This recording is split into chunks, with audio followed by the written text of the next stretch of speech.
ଦ୍ୱାରିକା ବାବୁ ଅଲେଖ ଶରଣ। ଅଲେଖ ଶରଣ, ଅଲେଖ ଶରଣ, ଅଲେଖ ଶରଣ। ଆଉ ଆପଣ କେମିତି ଅଛନ୍ତି? ବହୁତ ଭଲ ଅଛି ଆଜ୍ଞା। ତ ଆଜିର ଗୋଟେ ସ୍ପେଶାଲ ବିଷୟ ଆମର ଆଲୋଚନା କରିବା। ଆଉ ଆପଣ ତ ଅନେକ ଆମର ଭବିଷ୍ୟତ ମାଳିକା ଆମର କହିଲେ ଆମ ଚ୍ୟାନେଲରେ।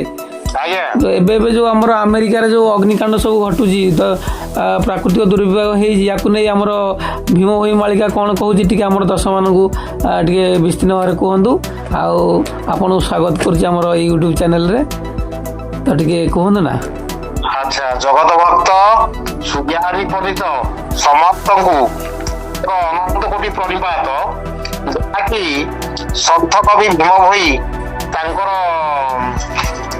ବୃହତ ଭଜନମାଳା ଆଚ୍ଛା 244 ଭଜନରେ ଭବିଷ୍ୟବାଣୀ ବ୍ରହ୍ମାଣ୍ଡକୁ ଦେଇଛନ୍ତି। ବହୁ ପୂର୍ବରୁ ସେଇ ଆମେରିକା ଯାହାକି ବର୍ତ୍ତମାନ ବ୍ରହ୍ମଅଗ୍ନିରେ ଜଳୁଛି, ସେଇ ବ୍ରହ୍ମଅଗ୍ନି ବାବଦରେ ସନ୍ଥ କବି ଭୀମ ଭୋଇ ବହୁତ ଦିନକୁ ସୂଚନା ଦେଇଛନ୍ତି। ସୂଚନା ଲାଗି ଯାହାକି ଆଜ୍ଞା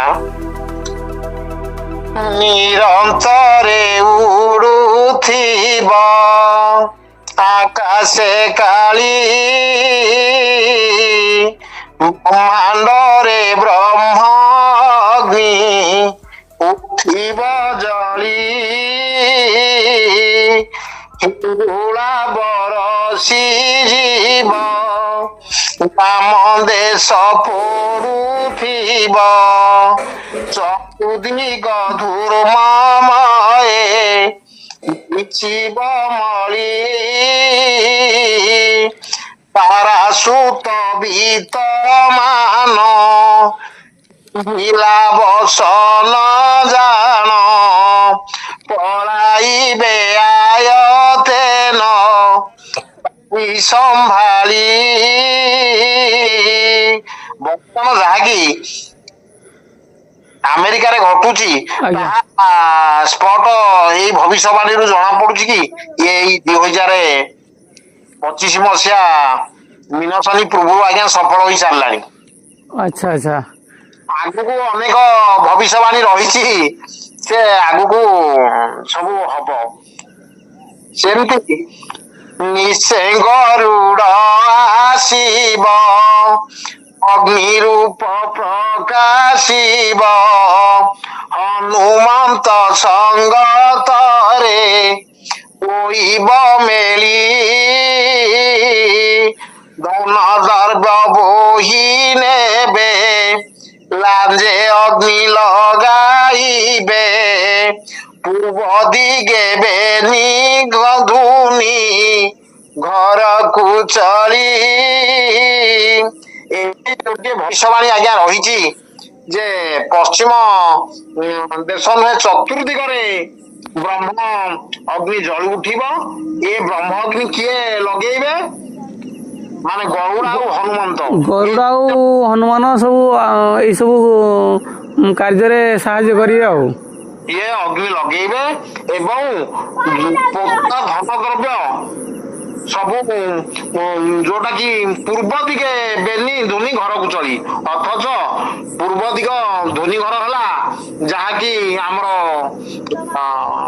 ପୂର୍ବ ଭାରତର ଇଏ ଓଡିଶା ମଧ୍ୟଦେଶ ଢେଙ୍କାନାଳ ରାଜ୍ୟ ଜୋରନ୍ଦା, ଯାହାକି ଗୁରୁ ମହିମା ଅଲେଖ ସ୍ୱାମୀ ଧୋନି ସ୍ଥାପନ କରୁଛନ୍ତି।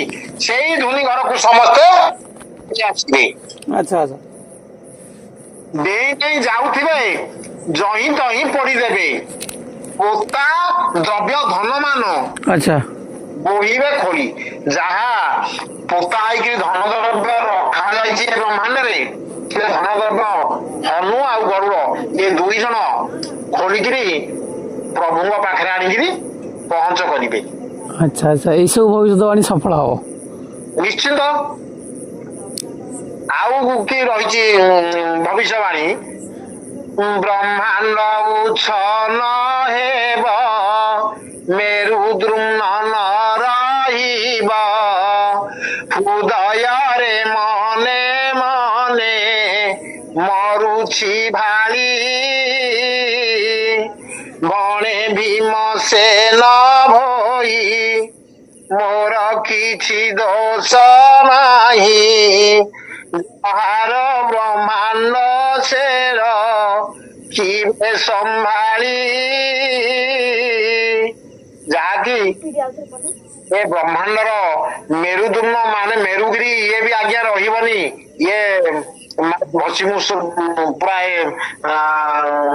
ଜଳରେ ବୁଡିଯିବ ଏବଂ ଭୂମିକମ୍ପରେ ସେ ମାଟି ଭିତରେ ପଶିଯିବ। ସେଇ କଥା ଭୀମ ଭାଇ କହୁଛନ୍ତି ଯେ ମୁଁ ମନେ ମନେ ଭାଇ ମରି ଯାଉଛି। ଆଉ ମୁଁ କିଛି କହୁନାହିଁ, କିନ୍ତୁ ମୁଁ ଏତିକି ପ୍ରଭୁଙ୍କୁ କହୁଛେ ଏ ଭବିଷ୍ୟବାଣୀ ଯାହା ଶୂନ୍ୟବାସୀ ଆଜ୍ଞା କରିଥିଲେ ମୁଁ ସେଇଆ ଲେଖିଛି, କିନ୍ତୁ ଯାହାର ବ୍ରହ୍ମାଣ୍ଡ ସେ ରଖିବେ ସମ୍ଭାଳି। ଏ ବ୍ରହ୍ମାଣ୍ଡ ହଉଛି ଶୂନ୍ୟବାସୀଙ୍କର, ଏ ବ୍ରହ୍ମାଣ୍ଡ ସେ ଶୂନ୍ୟବାସୀ ରକ୍ଷା କରିବେ, ବୁଝିଲେ ଆଜ୍ଞା। ଆଚ୍ଛା, ଇଏ ଦ୍ୱାରିକା ବାବୁ, ଆମର ଆମେରିକାରେ ଯେଉଁ ଘଟଣାଟି ବର୍ତ୍ତମାନ ସମ୍ପ୍ରତି ଘଟିଛି, ୟାକୁ ନେଇ ଆମ ଯେଉଁ ମାଳିକା ସହିତ ଯୋଡ଼ିବା କେଦୂର ଯଥାର୍ଥ? କିଛି କିଛି ଭକ୍ତମାନେ କହିବେ ଯେ ନା, ଏସବୁ ମିଥ୍ୟା କଥା, କାରଣ ମାଳିକାରେ ଯାହା ଲେଖା ହେଇଛି ଆଉ ଆମେରିକାରେ ଯାହା ଘଟିଛି କେବଳ ଆମ ମାନେ ତାକୁ ଯୋଡ଼ି ଦେଉଛୁ ବୋଲି ଏଭଳି ମଧ୍ୟ କହିପାରନ୍ତି କିଛି ଭକ୍ତ। ୟାକୁ ନେଇ ଆପଣ କ'ଣ କହିବେ? ଶୁଣନ୍ତୁ ଆଜ୍ଞା, ଇଏ ଯୋଡା ଯୋଡି କଥା ନୁହେଁ ଆଜ୍ଞା। ଆଚ୍ଛା, ଭବିଷ୍ୟ ମାଳିକା ଲେଖା ହେଇଛି, ଯାହାକି ସନ୍ଥ କବି ଭୀମ ଭୋଇ ପ୍ରମାଣ କରିଛନ୍ତି। ସେଇ ପ୍ରମାଣ ଅନୁସାରେ ଆମେ ସେଇ ଭବିଷ୍ୟବାଣୀ କି ଜଗତ ଭକ୍ତଙ୍କୁ ଆମେ ଜଣାଉଛେ। ସେ ଭବିଷ୍ୟବାଣୀ କେତେ ଦୂର ସତ୍ୟ କେତେ ଦୂର ମିଥ୍ୟା ଜଗତ ଭକ୍ତ କହିବେ। ଏବଂ ସେ ଯେଉଁ ଯେଉଁ ଶାସ୍ତ୍ରର ସବୁ ଭବିଷ୍ୟବାଣୀ ଲେଖା ହେଇଛି ସେ ଶାସ୍ତ୍ର ପଢନ୍ତୁ, ଜାଣନ୍ତୁ ଏହା ସତ୍ୟ କହୁଛନ୍ତି ନା ମିଥ୍ୟା କହୁଛନ୍ତି। ଆମେ ତ ଆଜ୍ଞା ଜଗତ ଭକ୍ତଙ୍କୁ ସଚେତନ କରିବା ପାଇଁ ଏସବୁ ଜିନିଷ କହୁଛେ, ଯାହା ସନ୍ଥ କବି ଭୀମ ଭୋଇ ଲେଖିକିରି ରଖିଛନ୍ତି। ଆଚ୍ଛା ଆଚ୍ଛା, ଯାହା ହଉ ଖୁବ୍ ସୁନ୍ଦର ଭାବରେ ତ ଆପଣ ଏଇ ଏପିସୋଡ଼କୁ ଆମର ଆରମ୍ଭ କଲେ ଏବଂ ବର୍ତ୍ତମାନ ମଧ୍ୟ ଚାଲୁ ରଖିଛନ୍ତି। ଆଉ ଆଉ କ'ଣ ଆଗକୁ କହିବେ? ଦେଖନ୍ତୁ ଆଜ୍ଞା, ଏ ଭବିଷ୍ୟବାଣୀ ଯାହାକି ମୁଁ କହିବାକୁ ବାଧ୍ୟ ହଉଛି, ଆଚ୍ଛା, ପୂର୍ବ ଦେଶ ଭାରତର ପୂର୍ବ ଦେଶ ବୁଡିଯିବ ଜଳରେ, ଯାହାକି ସମୁଦ୍ର ଜୁଆର ମାଡ଼ି ଆସିବ। ଆଚ୍ଛା, ପଶ୍ଚିମ ଦେଶ ଯାହାକି ଏ ବିଶ୍ୱ ବ୍ରହ୍ମାଣ୍ଡର ପଶ୍ଚିମ ଦେଶ ଯେତେ ଅଛି ସବୁ ପୋଡିଯିବ ଏବଂ ଜଳରେ ବୁଡିଯିବ, ବୁଝିଲେ କି ଆଜ୍ଞା। ଆଜ୍ଞା, ଆଉ ଉତ୍ତର ଦେଶ, ଉତ୍ତର ଦିଗରେ ଯେତେ ଦେଶ ରହିଛି ସେ 49 ଖଣ୍ଡ ପବନ ବହିବ ଏବଂ ହେମ ମାରିବ, ଯାହାକି ଏମିତି ଶୀତଳ ପବନ ବହିବ, ସେ ବରଫ ବର୍ଷା ହେଲା ଭଳିଆ ପବନ ବହିବ। ସେ ହେମରେ ଲୋକମାନେ ଛଟପଟ ହେଇକିରି ପ୍ରାଣ ବିକଳରେ ଏଣେ ତେଣେ ଦୌଡ଼ିବେ ଏବଂ ପ୍ରାଣକୁ ରକ୍ଷା କରିବା ପାଇଁ ଚେଷ୍ଟା କରିବେ, ତଥାପି ସେଥିରେ ଲୋକମାନେ ନଷ୍ଟ ହେଇଯିବେ ଆଜ୍ଞା। ଆଚ୍ଛା ଆଚ୍ଛା, ୟାକୁ ଡରେଇବା ପାଇଁ କହୁନି ଆଜ୍ଞା, ଏ ସବୁ ଭବିଷ୍ୟବାଣୀ ଲେଖା ହେଇଛି। କିନ୍ତୁ ତା ପୂର୍ବରୁ ଆଉ ଗୋଟେ ଜିନିଷ କଣ ଲେଖା ହେଇଛି ଯେ ଦକ୍ଷିଣ ଦିଗରୁ ଥାଟ ପହଞ୍ଚିବେ ପିଇବେ କଞ୍ଚା ରୁଧିର, ତା ଭବିଷ୍ୟବାଣୀ ଲେଖା ହେଇଛି। କିନ୍ତୁ ସେଇ ଦକ୍ଷିଣ ଦିଗରୁ ଏମିତି କି ଯୋଗ୍ନୀ ମାନେ ଜାତ ହେଇକିରି ମା କାଳୀଙ୍କ ସହିତ ସେ ଦକ୍ଷିଣ ଦିଗରୁ ଆସିବେ, ସେ ପିଇବେ କଞ୍ଚା ରୁଧିର, ତାହା ବି ଲେଖା ହେଇଛି। ଆଉ ଗୋଟିଏ ଜିନିଷ ହେଲା ଆଜ୍ଞା, ଏ ମଧ୍ୟଭାଗ ପ୍ରଭୁଙ୍କର ମଧ୍ୟଭାଗ ଦେଶ ମଧ୍ୟ ଦେଶ ହେଲା ଯାହାକି ଭାରତ ବର୍ଷ। ଭାରତ ବର୍ଷ ଭିତରେ ଓଡିଶା ହେଲା ମଧ୍ୟ ଦେଶ ଏବଂ ଓଡିଶାର ମଧ୍ୟ ଦେଶ ହେଲା ଆଜ୍ଞା ଢେଙ୍କାନାଳ ଦେଶ। ଆଚ୍ଛା, ସେଇ ଢେଙ୍କାନାଳ ଦେଶରେ ଯାହାକି ଗୁରୁ ଅଲେଖ ମହିମା ସ୍ୱାମୀଙ୍କର ତପସ୍ୟା ସ୍ଥାନ, ଶ୍ରେଷ୍ଠ ସ୍ଥାନ, ଯିଏକି ଜୋରନ୍ଦା ଧାମ, ତାକୁ ଗୁପ୍ତ ଧାମ ବୋଲାଯାଏ। ସେଇ ଗୁପ୍ତ ଧାମରେ ପ୍ରଭୁ ଲୀଳା କରିବେ ଏବଂ ଭକ୍ତମାନେ ତାଙ୍କ ଗହଣକୁ ଚାରିପୁରୁ ଆଚ୍ଛା, ଗୁରୁରୁ 4 ଯୁଗର ଭକ୍ତ ମାନେ ଜନ୍ମ ହେଇକି ଅଛନ୍ତି, ସେମାନେ ପ୍ରଭୁଙ୍କ ପାଖକୁ ଦର୍ଶନ କରିବା ପାଇଁ ଆସିବେ। କିନ୍ତୁ ପ୍ରଭୁ ବୈକୁଣ୍ଠରୁ ଓହ୍ଲେଇବେ, ଯିଏକି କଳ୍କି ମହାବିଷ୍ଣୁ। ଏହା ଭବିଷ୍ୟବାଣୀ ରହିଛି ଆଜ୍ଞା, ଇଏ ତ ଆମେ ମନ ଇଚ୍ଛା କଥା କହୁନେ ଆଜ୍ଞା।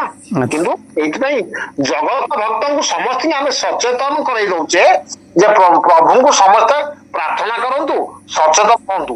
ଏଇ ଯୋଉ ଭଳିଆ ଭବିଷ୍ୟବାଣୀ ଲେଖା ହେଇକି ରହିଛି, ଏସବୁ ଭବିଷ୍ୟବାଣୀ ଆଉ ପୁନର୍ବାର ନ ଘଟୁ।